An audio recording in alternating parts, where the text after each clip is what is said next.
今天荣幸的请到了我的老朋友于茂春教授。于教授是美国海军学院的终身教授，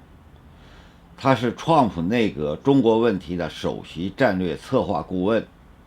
协助了蓬佩奥国务卿制定了卓越的对华政策。于茂春博士早年就读南开大学，80年代留学美国，获得加州伯克利大学的历史学博士。他的中国经历和渊博的学识对美国外交产生了巨大的贡献，改变了多年来错误的对华政策。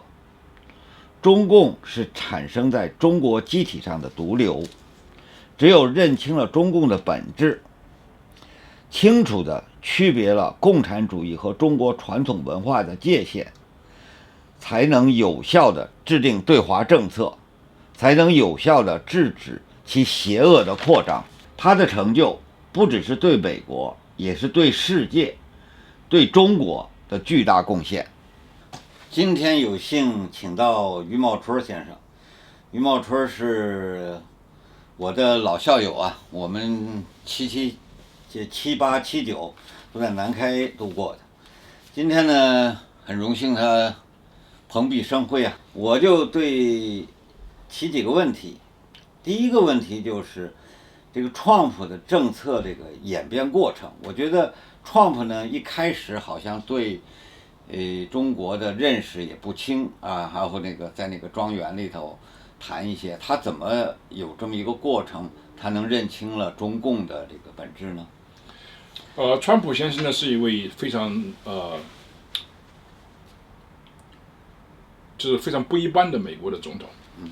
他对这个政府的运作呢，他没有经验，但是呢，他对一个大的组织的运作，怎么样达到最有效的这个程度，他非常有经验。所以说呢，他进了政府里面呢，当总统的时候呢，他在运作方面他有信心、有经验但是呢，他对这个国与国之间的这个运作的基本的一些原则和一些制度方面的一些因素呢，他不是特别了解。所以说他进这个白宫的时候，他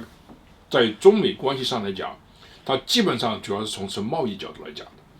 他说这个中美贸易非常的不对称，那么美国的贸易利差是这个空前巨大的，这对美国的这个经济的发展造成了巨大的不良影响。所以他想力图去扭转这个贸易利差的问题。那么这是他竞选里面最重要的一个纲领。但是呢，他当了总统之后，当他着手处理这个事情的时候，他就觉得这个贸易只不过是国与国家之间的一个非常肤浅的一种交往的这个过程和流程。在贸易的交往空间，它牵涉到很多有制度性的东西在里面。你比如说这个货币的这个本质的问题，美国的货币是美元，美元是这个根据市场来浮动的。那么中国人民币呢，是政治局的意愿来决定它的价值的高低的。还有汇率的问题，那么也是这个有很多这个非市场的因素在里面。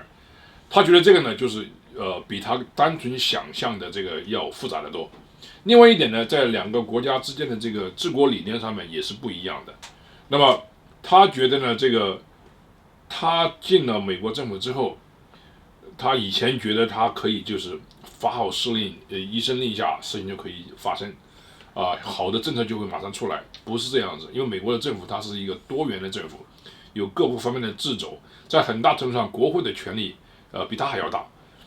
那么中国不一样，中国是一个比较集权的、非常集权的一个政府，所以他要制定政策起来的话，那么是很容易的。那么所以说呢，这个川普总统他从这些方面呢，他从一些感知方面，他就逐渐发展到一种这个理性方面的认识。那么这个呢，就是像我们这些做参谋的人，给他这个不是叫补课，就是给他讲一些这个中美两国之间国家之间运作的一些基本的原则。那么这样子的话，慢慢他就会明白这一点但是我觉得川普呢，他是一个非常聪明的人，而且他对这个美国的国家利益呢，他真的是这个非常的关心。那么从这一点上看了，他学的也非常快。尤其是疫情爆发以来，那么中国政府的所作所为，习近平的一些这个政策啊，也中国对世界一些最根本的这个经济贸易，甚至这个贸易链就是这供应链的这些想垄断的一些意图，对他又是一个很大的震动。那么这一点的话，他就觉得这个那么我们要从这个认识共产党的这个政权的本质上来看大问题。那么中美关系实际上在川普政府的后期，是很有理念性的，情绪化的身份因素非常少，是有理有利有节，所以我在里面能够起到一定的作用，我感觉到非常欣慰和荣幸。这正是我问的下一个问题，就是说你们这届国务院非常成功的，就是把中共和中国人民分开了。因为中共向来从历史上来说，其实各次运动中共其实就是中国人民的敌人。但是呢，美国人不懂这一点，他把中共当成一般的一个政党，所以我觉得最重要的一个你们的里程碑就是把中共和中国给分开了，把中共的本质弄出来。你觉得这种思想能在以后的政府里继续有多大的影响？还是现在有些拥抱熊猫派又回来了？这个影响，我觉得应该是经久不衰的。原因是什么呢？原因是因为这个我们现在一谈到中共政权，我们的这个理念中间基本上就是当权的一批人。那么对中国的国情的认识，对这个中国老百姓的真正的意愿，那么不是说老百姓就完全认同这个国家的意愿，而是因为在中国这种专制、独裁、压制自由表达的这种环境之下，老百姓根本就没有机会和权利表达他们自己的利益。实际上，在这个中国老百姓跟中国共产党是两个完全不同的概念，这个是中国现实最大的一个现实，一个实体。没有老百姓表达的机会和能力，那么所以说美国政府呢，现在这个通过各种方面的努力呢，就是也看清了这些东西。所以我们并不见得就是完全去听中国政府的一高级官员告诉我们中国人民是如何想的啊。在这一点上呢，我觉得现在这个美国的政府，从政府的各个职能部门，它都有一种比较一致的看法啊。由于这样呢，所以我们对几十年以来的美国对华政策有一个比较良性的重新认识。你比如说这个，我们就在思考，为什么我们没有把中共和中国人民分开？这是很简单的一个事实。那么大家就想，我们对中国有幻想，我们轻信了他们的一些表述。那我们想到，那上一次中国人民和中共之间，他们最清楚的、公开的表述他们不同的这个利益意愿的什么时候呢？那就是天安门，那就是1989年。所以说，天安门运动对美国对华政策的重新评估起了很关键的作用。对。另外，我特别感兴趣一件事，就是现在这个台湾问题，现在蔡英文总统表述了4个坚持，然后这个4个坚持了以后呢，基本上我觉得很大程度上中国问题现在逐渐走向两韩模式或者两德模式。所以说我觉得从美国的认识角度上来说，你觉得美国人对台海问题有很深的认识吗？是有就是怎么说呢？就是有一些准备没有？就是说有没有具体的对策来对抗这个台海的紧张局势？我觉得美国对台海局势的一些这个可能发生的事情，它从1979年以来就有对策。其中就是很重要的就是有个台湾关系法。台湾关系法的核心就是我们美国要力图这个保持两岸之间和平解决问题的一种这个承诺。那么另外一点就是台湾的这个防务能力呢，美国有义务加强，这完全是根据中共对台湾的威胁来的。所以说这种承诺呢，一直是没有这个放弃的。这个尽管在这个中美和美台关系之间，它有一些波动，但是我觉得美国的对台湾问题的这个自身防务问题上这个是从来就是很清晰的。所以我完全不赞同有人说美国对台政策就是什么战略模糊，美国对台政策从来就没有模糊的，它是战略清晰的，只是有战术上的模糊。美国怎么样去对应，就决定采取什么措施。那么这个呢，没有必要大家讲这个程序问题啊。所以我觉得呢，这个还有一点就是，你刚才讲的一个问题，实质核心就是什么呢？现在有2个政府一个在台北，一个在北京。那么这2个政府在全世界人民的眼睛里面，哪一个更加有这个有进步性哪一个更加得人心？这个是显而易见的。台湾这个最近10几年以来的这个进步和发展，它的经济上的发展，它不再是一个非常消极的一个棋子，让别人去任意这个走动。台湾它有它自己的非常强大的经济的实体，它的科技力量也非常雄厚，它的这个制造业也很厉害。所以说呢，它在这些一些尖端的这个零部件上也是领军世界前列的。所以这个现在的问题不是说好像是台湾有多大程度上也必须要依赖美国，实际上现在美国甚至全世界都在很大程度上依赖台湾，所以台湾的这些成就呢是有目共睹的。而且台湾呢，它也是世界一个非常好的一个世界公民，它的这个它尽了一些国际义务，尽管受到中共的不断的打压，但它的国际义务都尽得非常出色而且非常的谦卑非常的不是为了去作秀而来的。这个呢，全世界有目共睹的。所以台湾呢，在世界上的这个名声呢是越来越好。你相比较之下，那么中共现在在国际上的声誉呢是非常不好。他实际上没有一个真正的靠得住的朋友，有些这个朋友呢都是中共是花钱去买来的所以这种关系呢也不是非常健康的，中共也知道。所以说呢，他之所以如此，我觉得完全就是因为中共的这种统治方式非常落后，在中国大陆上来讲，这叫非常反动所以我觉得呢，这个跟世界的一些标准也不合，在人权方面呢更不用说了。所以我觉得这个美国人民，甚至不仅是美国人民，甚至欧洲人民，很多其他的先进国家、民主国家，对台湾的这样一个民主制度的存在，它有一种义务感对，那另外我特别因为毛春你一直在国务院工作，我觉得中国的这个外交官呢，就有点像鹦鹉学舌。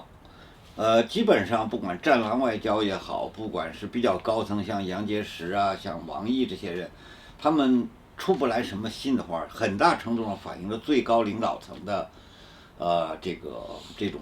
思维方式，就他们很僵化。所以说，如果你去评价中国的外交，尤其是习近平以来这种外交，你觉得他们有没有这个他们的你怎么给他们定义？他们是你们和他打交道有什么一些 experience？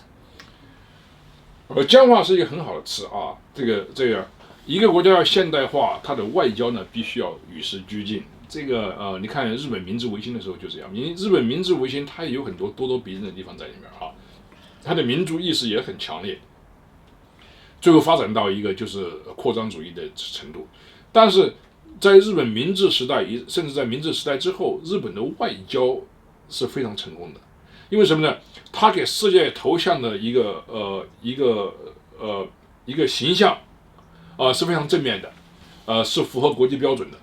中国不一样，中国老想走自己的路，而且是非常霸道的一种路。那么中国的外交呢，一般来讲呢，它以前呢非常注重这个大国外交，像跟这个美国、英国、德国日本这些大国外交，它这个大国外交呢，它这个力图谦卑然后呢，邓小平说要韬光养晦啊，所以他还比较成功。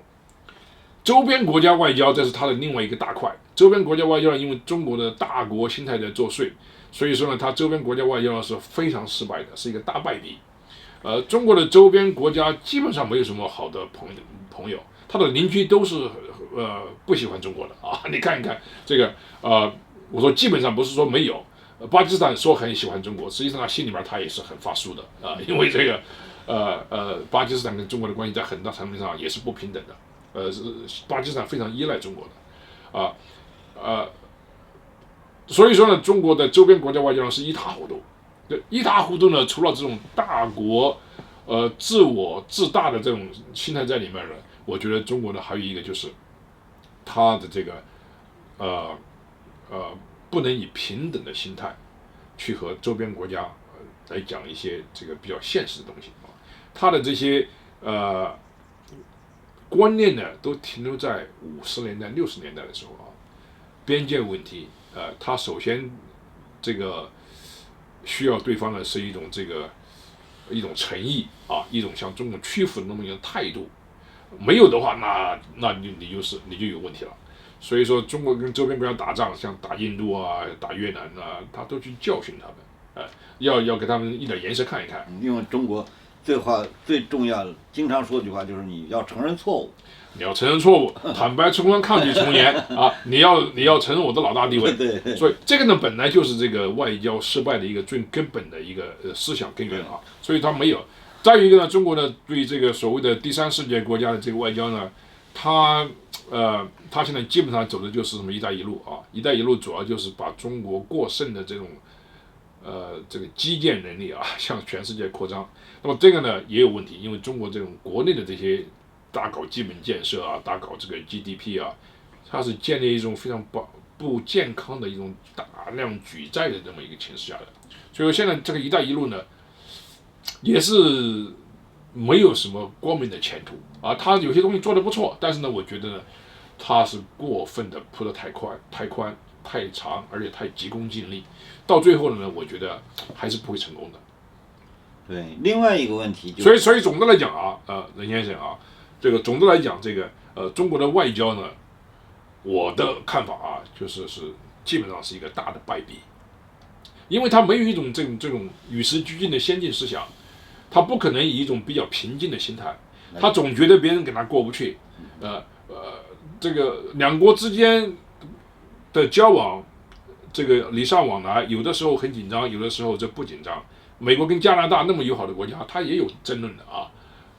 但是呢，争论之后呢，大家不会觉得对方有什么这个有什么阴谋坏心，而且对方有什么这个态度问题啊。中国跟美国交往，他首先想的美国是对我们不诚意、不尊重我们，而且是有态度问题。他们首先把你树成敌人，然后再做其他的事情啊。中国从来就没把美国当成朋友。对，即使韬光养晦的时候，我们邓小平也是韬光养晦，就是卧薪尝胆。我们现在力量不够，力量强大之后你们要跟我们俯首称臣。我们都从中国出来的嘛，这个共产党的宣传从我们小时候就这么宣传嘛，就是从抗美援朝啊什么乱七八糟的，他基本上就是首先他树的敌人就是美帝嘛。另外，我想大家都关心对不起，我补充一点啊，我倒不觉得就是在很大程度上就是说，中共是完全被这种马克思列宁主义意识形态，把美国说成是一个资本主义的国际反华势力的这个头，这是有很大因素的。但是我觉得中国把美国看成他的这个头号敌人的一个最根本的原因，就是他非常害怕中国人民认同美国的这一套政治制度和政治理念。对，所以说美国呢，不管是鹰派当权、鸽派当权，都没有关系的啊，因为美国的存在本身就对中共这套政治理论、对他政权本身的维持造成非常巨大的这个威胁。所以说呢，他几十年来不断来就是一直不停做的一件事情，就是非常丑化美国的这个政治理念、美国的民主制度。所以他派的记者到美国来，他首先讲的都是完全就是想把这个美国的黑暗面尽大程度的向中国人民曝光啊。这就是为什么要加强民间之间的交往，但是呢，中国老百姓呢，几十年这糊弄呢，也不是那么容易的。所以说现在美国这你知道吗？这中国人民很多人他这个有了枪就想往外跑，而且想跑的国家之一就是最大的一个国家想来的就是美国，而且他的官员跑得最凶，官员跑得最凶。所以这个呢，大家都是这个心知肚明的。但是我觉得中共对美国的敌意跟美国对华政策是这个鹰派鸽派没有根本的关系。最根本的关系，最根本的因素就是中共非常害怕中国的老百姓，去认同美国的这一套政治制度。对，这是根本的。另外一个事儿，大家非常关心的就是这个病毒问题。就是我记得蓬佩奥国务卿最后上届政府结束的时候，就基本上有一个调查。这个调查呢，后来因为这一届的结束，然后新的一届起来。但是呢，现在最近这个世界卫生组织又把这个事儿提出来了，又要重新组这个调查组。然后你对这个病毒溯源的调查结果有什么估计啊？觉得这个病毒的源头真正能找到吗？就是实验室出来的还是自然的？这个能得到一个结论吗？这个是一个科学问题啊，我不能这个冒昧的说能或者不能。但是我想，在中共没有权力这个自愿配合的情况下，这是很难得到一个最完整的、最终的一个结论。中共他因为从1月份开始的时候，他就下命令把他这个原始的病毒就地销毁，是我们有这个有证据可查的。而且他们现在这要销毁的这些东西呢，它的根本的原因就是不让大家知道这个病毒的真正的源头在哪里。另外一点就是中共他为了突出中共的他在对这疫情的态度呢，他有一个很不一样的地方，就是习近平从一开始他就觉得这个病毒疫情呢，这个呢，并不是一个医学上的问题，是一个公共卫生上的一个大危机。他觉得这个什么呢？这是这个宣扬共产党的这个治国这个能力的一个非常好的机会。对，所以说他讲话呢，从头到尾就讲这个，我们要利用这个疫情释放正能量。所谓正能量，就是说对疫情的一些非常真实的、科学的这个讲话，或者是这个曝光，这个疫情的一些这个非常不好的东西，要把它镇压下去。这就是为什么他要把方方正正的抓起来，把这些这个记者、科学家都禁锢起来，所以我觉得这个呢，在这种情况下要查到这个病毒的真正的源头不是不可能，很困难。但是我觉得这个查病毒的源头并不重要，并不是最重要的。最重要的是什么呢？在中国这么一个全国性大量研究剧烈病毒的这种情况下。那么中国的生物安全，这是很大一个问题。习近平讲话多次讲到，他去年2月份疫情开始之后，他讲了一个话，第一件事情他要提到这个中国的这个生物安全有短板、有缺陷，然后说我们要立法，他说生物安全也是国家安全，另外一点他最近又讲了，就是几个星期前他也说我们现在这个一定要大力加强生物安全。为什么会那么讲呢？那就是现在中国的现存的生物安全还不够格，非常低。所以说呢，他要补这个问题，因为这不仅仅是关系到这个党的形象的问题，当然是很重要，但是这个是关系到全国人民的生命的问题。所以他也知道这一点。关键的问题呢，像习近平这些人呢，他没有勇气讲真话，他没有勇气把这个事实真相摆出来，他没有勇气把已经发生的重大的事情，这个向全世界人民公布。其实他这么讲也变相证明了。这次武汉的肺炎是一个很大的事故，因为你很简单嘛，如果要是大家去追踪起来，这个从武汉封城，从最后它的表现，它基本上是把这次病毒做成了一个执政来封城的铁腕手段来控制的一个，好像它的一个优势了。对，这个是常识了，所以说我们讲的很多东西都是常识性的东西但是呢，在对中共这个政权的角度来看呢，很多常识性的问题呢，会成为大新闻对你比如说，如果说没有大的漏洞，没有大的这个生物这个病毒的泄露，为什么总书记会大量的这个发表演讲，要强调这个要立法来弥补这些短板和漏洞？不仅仅如此，其实中国有很多科学家几年以来一直在讲中国生物安全巨大的问题。对，包括现在这个武汉病毒研究所的这个实验室主任，本身写了很多文章，讲了很多非常有科学性的这个意见啊，都指出中国的这个生物安全是非常不够格的。一个是大家不重视，另外一个呢就是这个训练人员的素质这个非常低。那有一点呢就是这个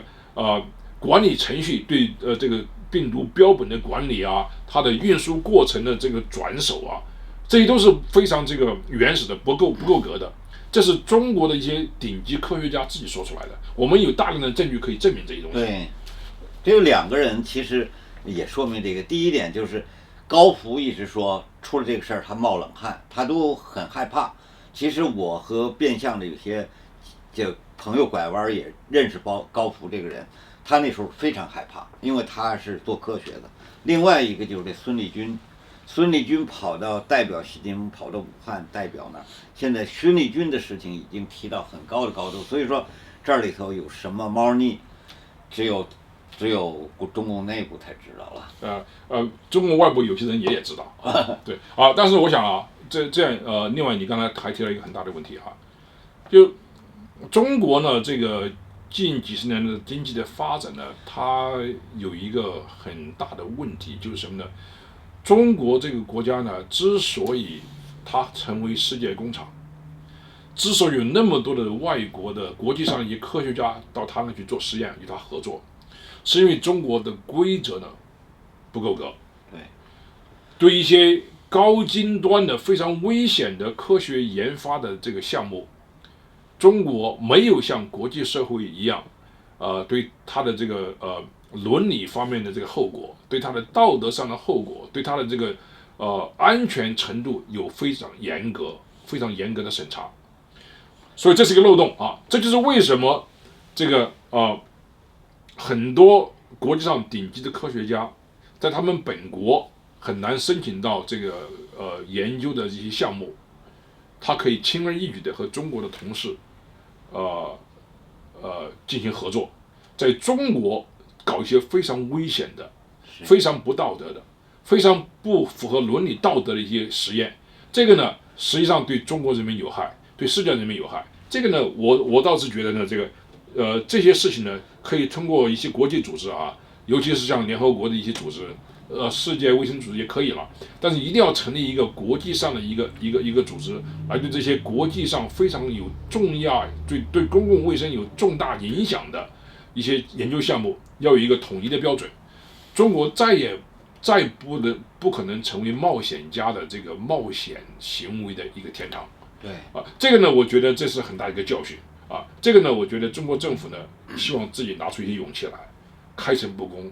不要总觉得面子很重要，不要觉得党的形象很重要。你要做这些事情，造成巨大的灾难，共产党的形象现在一落千丈。所以说呢，你要从大局来讲，要开放，要民主，要尊重事实国际上呢，也需要强调跟中共合作的一些道德伦理方面的一些规则所以说我在政府里面，我们现在就开始重新做这些事情。就是对美国对华政策的、对美国对华科技合作的一些标准和规则，我们一定要坚持。尤其是在这个资助方面funding方面，我们要有更严格的审查。对，因为中共发展就是人权洼地，它现在其实这种在你刚才讲这个科学标准上，它其实也是个洼地。他很多冒险者就利用这个洼地来做一些非常危险的事儿，这个对中国老百姓是非常可怕的一件事儿。这只是很怕。美国在西方世界，最近几十年来，很多的大的这个医药公司，他们在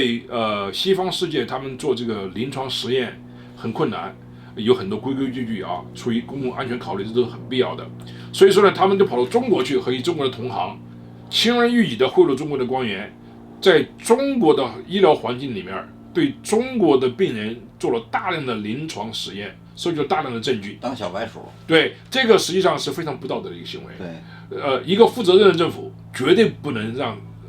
这些事情发生的。中国不是一个负责任的政府，因为中国的这个老百姓的声音、老百姓的利益没有反映上来，把它当成蝼蚁对嘛。你不可能想象在民主国家，像日本、像台湾这样的国家，会容许这些外国资本到中国去做这些非常危险的这个实验啊，这个对人民不负责任的。一旦暴露之后，这政府马上下台。那么，所以说呢，我觉得中国政府呢，再也不能和国际上的一些非常不道德的势力沆瀣一气，来危害中国人民。这就是为什么中国共产党和中国人民的利益，它是根本上是很冲突的。对，这个其实是，只有在中国，像你我这种在中国生活过的人，是深有这感触，因为。中国的共产党其实他把政权放在第一位，他把老百姓的安全和老百姓的生命从来是当儿戏的。这个是你再补充一点啊，我在国务院的做这个调查这个病毒起源的时候，我发现一个非常奇怪的现象啊，在这个讨论病毒源头开始的时候，有很多美国的顶级科学家，非常有名望的科学家，站出来为石正丽小姐辩护。说他这个，但是我发现他们所有对他辩护都是对他的人格做一个基本的肯定，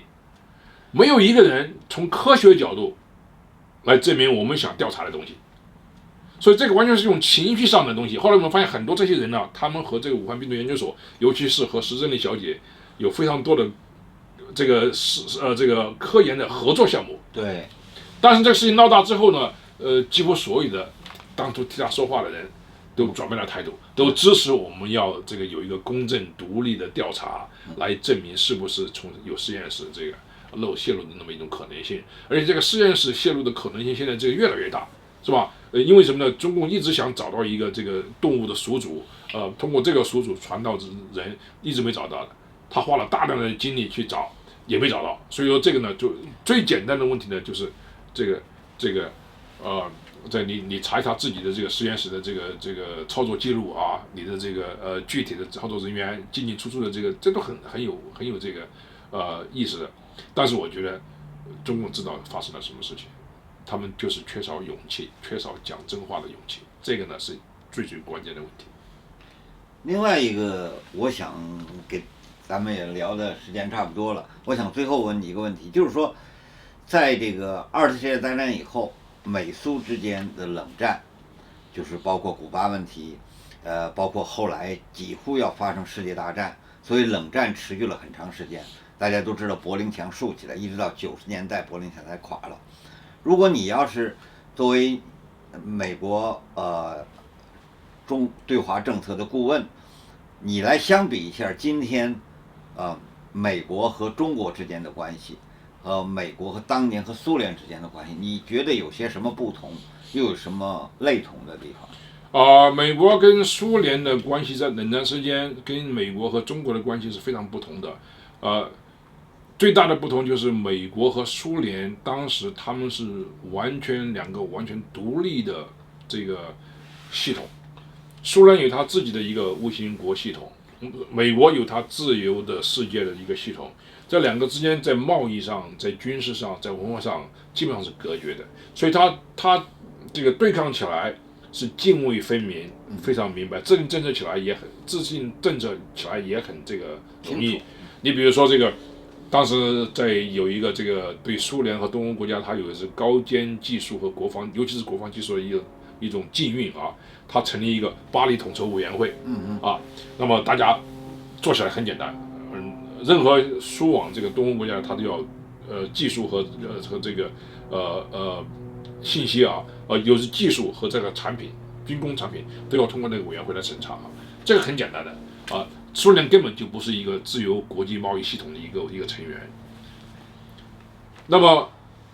西方世界，我觉得犯下了一个最大的错误，就是完全相信了中共这种制度的改变改革的成功的可能性。他们觉得中共呢，这个共产党呢，有可能被这个市场经济和自由资本主义制度的民主制度影响，而变为更加民主、更加市场化的可能性。所以，整个的比如说美国对华政策，从尼克松以来，都是基于这种幻想，希望中共自己改变。所以说呢，我们要接触它，通过接触来给中国人民带进去这个市场机制和民主理念。那么在这种情况下呢，中国共产党呢，逐渐就会改变。那现在这个幻想是不是破灭了呢？这幻想破灭了，实际上这幻想早就破灭了。但是呢，美国没有这个有勇气的政治领袖。尼克松死之前他就说过，他对华开放，1972年到中国去把中国大门打开。他也许是这个制造了一个怪物，一个 Frankenstein 啊。那么这个呢，他自己早就有这个预言的，20-30年以前他就提出这一点。问题是什么呢？就是中共呢，他为了自己的生存，他为了自己政权的这个稳定，他呢也开始这个吸收这个西方世界的这个投资，到中国去部分的开放。那么这种所谓改革开放就是这种部分的开放，然后呢这个搞4个坚持是吧？所以说呢，他这条路呢走得比较成功的，这就是中国富裕的一个根本的这个原因。而且这个富裕呢，不是我说中国富裕，这个实际上是中国这个国家这个政权富裕了。对，这个老百姓呢，不能说他完全没有得到经济的利益，这个好处，但是远远不是这个所谓中共政治经济改革的一个最大的受益者，成比例的对不对？那所以说你看这个国家统计局也说了，这个李克强也说，这个中国6亿多人民，他每个月的工资收入也就是1000人民币左右，那相当于每天就是5个美元，还不到这个是贫困对，所以说呢，中共不要那么吹了多半天呢，实际上中国还是一个很贫穷落后的国家。但是你觉得经过这次？你刚才说的，大家清醒了，这个脱钩是否会 happen 呢？是会发生呢？脱钩，我觉得这个有个大趋势，有个小趋势了这个中国这个政府呢，它和世界它的这个几十年以来，它是联系得很深的。它要自己脱了之后呢，它这个自己本身阳气就没有了，所以这个政权维持呢，这个社会的发展也有问题。所以他非常害怕，所以他有很多方式呢，和世界呢紧紧的连在一起，想这个不能脱钩。但是呢，不能脱钩呢，你要有自己的一些表现和作为，你要制造不能脱钩的一些因素中共现在没有在做这些事情，所以说呢，这个很多实际上这个大公司已经渐渐跟中国脱钩，连这沃尔玛这些这么最大的一个这个世界上最大的一个这个营销商，他就从中国供应链里边出去了。那么所以说这个呢是我觉得是这个脱钩呢是一种这个大趋势，正在发生。这个发生的是很不幸的，但是呢这个发生的这个责任完全在中共自己。对那么为什么中共他对这个事情不完全制止呢？我觉得跟他这个政权本质有关系，因为这个政权他最考虑的就是这个政权怎么不垮台，他和世界经济这个连在一起也是很有风险的。对。那么完全按照市场经济运作的话，那么中国很会出现富有的阶级对，你富有了就不听他的话了。对，像马云这些人，那当然就会首先打倒。对，所以说现在这个习近平说要勿忘初心，要回到共产主义原教旨主义，实际上他还是这个就是要回到共产主义当初的一些行为。包括什么公私合营这些东西，他都在重新在考虑这些事情，在做这些事情。所以我觉得呢，这个中国呢，这个几十年来呢，它又走到一个这个远路，对，又回到原点，而且在某些方面呢，它比原点还走得更加这个原始。对，你说现在还在唱红歌还在放50年代抗美援朝时候的这些电影那是很红的。对，还有搞什么长津湖？对，这些东西我觉得都是这个。长津湖毛泽东都不敢吹，因为它是个耻辱，但是习近平拿出来吹。这个习近平吹，我觉得很可能是高级黑了啊。对，这个你吹得过分了之后，这个可能大家觉得这个真相太明显了。但是呢，在中国这种舆论控制非常成功的情况下，不幸的机会呢越来越少。所以很多在中国的这个舆论环境里面，产生误导的这种可能性大大增加。对，所以说这个事情其实是个很 sad 的事情，因为我们都是文化大革命结束的，这个大学生，我们那时候知道中国其实老百姓基本上都不信共产党，基本上都在文化大革命这个结束的时候都明白了这个西方和中共之间的这个差别，而且我们都是追求民主的一代。到了89年，这个到了高峰，但是现在由于中国富起来了，它有一些宣传，使得中国出现了一大堆小粉红，但是这个 momentum 一直走下去呢，其实对中国是个非常可怕的事情，因为健康的声音都被压制下去了。对，我倒不觉得小粉红这个现象呢，就是那么值得担心。小粉红当然是一个非常悲惨的啊！我听这些年轻人讲一些话，我当然觉得他们有这种权利讲这些话，但是我觉得他们讲这些话呢，这个非常低智啊。就是说，在很多情况下，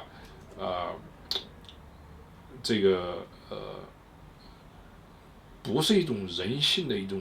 最自然的表述啊。当然，爱国主义大家都有。但是爱国主义在中国就是爱党啊，共产党跟中国国家它是划等号的。习近平经常说，这个五四运动精神的这个实质就是爱国主义，那么爱国主义的实质就是拥护中国共产党啊，这些都是非常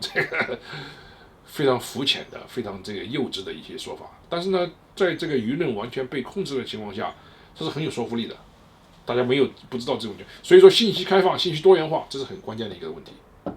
最后一个问题就是大家非常关心的，就是说你用最简单的几句话给大家介绍一下，就是民主党政府和共和党政府对华政策会有什么，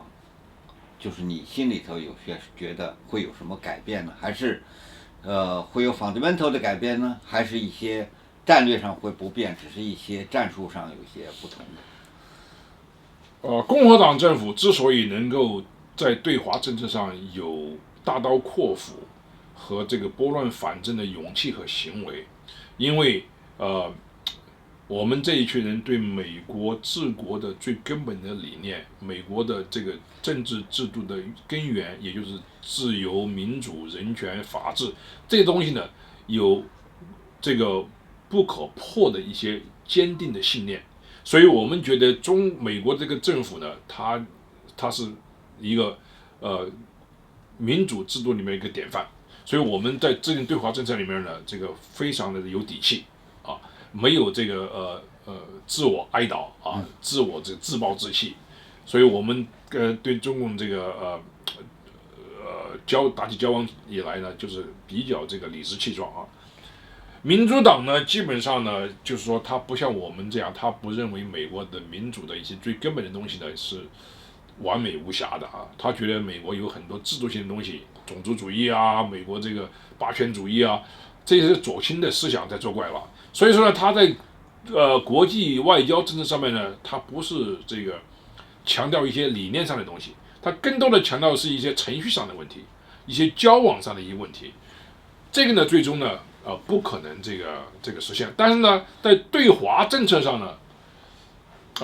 我还是比较这个乐观的，因为对华政策上呢，美国的民主党呢，它实际上它也关心人权啊，它也关心它的劳工的这个利益啊，因为这毕竟是美国人民的一些利益。所以说呢，它对我们制定的一些非常大胆的一些对华政策的方针策略和政策，它基本上没有改变。我敢保证，他们心底里面非常感激我们，因为我们做了他们想做而做不了的这个事情。但是他们嘴巴上绝对不能这么说，所以我对这个民主党、共和党的对华政策，它的连续性啊，我是比较乐观的。另外一点就是还是我回到我刚才早些时候讲的那么一句话，决定中美关系的走向实质的因素，不是美国鹰派或者鸽派、民主党或者是共和党掌权，决定中美关系最关键的因素是中国共产党对美国的这个全方位的敌意。这种敌意呢，是基于一种恐惧，就是恐惧他自己的人民会认同美国的这一套政治理念和政治制度。这是根本，这是根本的。所以说呢，这个根本呢，共产党是改变不了的。由于这个根本不可能改变，那么美国对华政策的根本也是很难改变的。OK， 这是一个非常 fundamental 的。好，今天就谢谢于教授对，老朋友了，所以说我们这个讲的比较随便啊，所以说这个是我个人的意见啊，这个就是供参考。好，谢谢不客气。OK。